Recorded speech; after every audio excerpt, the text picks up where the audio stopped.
We were asked at the last debate if we thought a socialist should lead the ticket. I was the only one that raised my hand and said, no, I don't think so. And that doesn't mean I'm not good friends with Bernie. I am. I just have a different philosophy than he does. And a lot of it is grounded in respect for entrepreneurship and the economy. Amy Klobuchar there, the senator taking aim at Bernie Sanders, who's a self-described socialist. But if he wins big here in New Hampshire, what does it mean for moderate centrist candidates like Klobuchar? Joining us now, Dana Perino, anchor, of course, of the Daily Briefing and co-host of The Five. So great to have you. Great to be here in my first fleece appearance. The Fox fleece, you got an American flag on the side. People can't see it. It looks fabulous. There we go. Got it. What took so long for someone in this field to stand up and say, I'm not for the socialism, like we saw Klobuchar Friday night? It's been amazing because they had so many months to do this, and Bernie Sanders just kept getting more and more support, even after he had his heart attack. I think a lot of them are like, oh, okay, he's going to be out. But he wasn't, right? And so he just kept getting stronger. And Amy Klobuchar is basically saying, no, I actually think I should win. Earlier this morning, Joe Biden was on an interview in which he said, I think any Democrat could beat Trump, which basically steps on his message of I'm the most electable. Right. So I think that Amy Klobuchar took that moment to say, I'm not for socialism, and she's trying to find if that's her lane if she comes in third tonight. Joe Biden telling reporters this morning he's already heading to South Carolina. He's not going to stick around and wait for the results.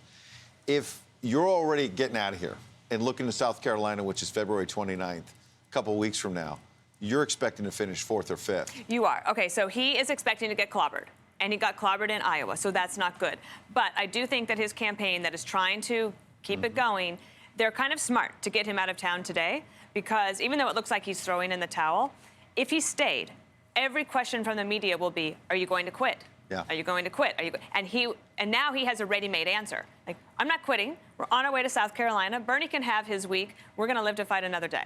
Positions himself immediately for the next big contest. Of course, Nevada in between that. I mean, I don't know if it'll work, but it's kind of from a communication standpoint, I think it's kind of smart. His best hope at this point, perhaps. Leaving is the best hope. That doesn't sound very good. We talked about socialism. Pete Buttigieg taking on some of the revolutionary rhetoric we hear from Bernie Sanders. Here's Mayor Pete.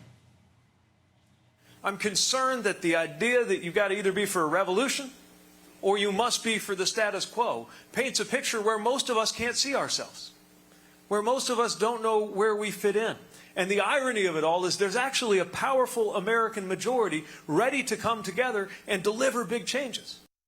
We were talking to Bret Baier earlier, and it's sort of Pete had his moment in Iowa.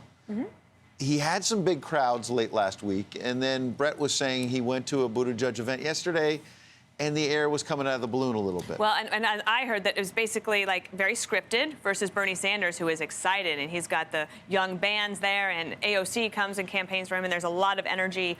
And I think what the Mayor Pete is trying to do is play it a little safe and to try to tell everybody, the Democrats, you can trust me, I can do this, you can get to yes on me. But I think that's a little bit hard to do when you also have the big news of the day out of the Democratic scene is Michael Bloomberg. Polling at higher numbers. Everyone wants to take a look. People are super curious what's happening. And Mayor Pete, after he leaves tonight, is to South Carolina, and the question will be, you can't compete there. Can he get black voters because of his record in South Bend? He might, maybe. Well, I don't even know if it's just the South Bend angle as much as it is they just don't seem like they know him. They don't trust him, and they've had a lot of trust in Joe Biden. But that's slipping. You saw those numbers with black voters for Bloomberg go way up. But as you just talked to Donna Brazile about, he's got some challenges. He's got some issues to deal with stop and frisk. Dana Perino, catch her 2 p.m. Eastern, as well as with The Five. We appreciate you coming in.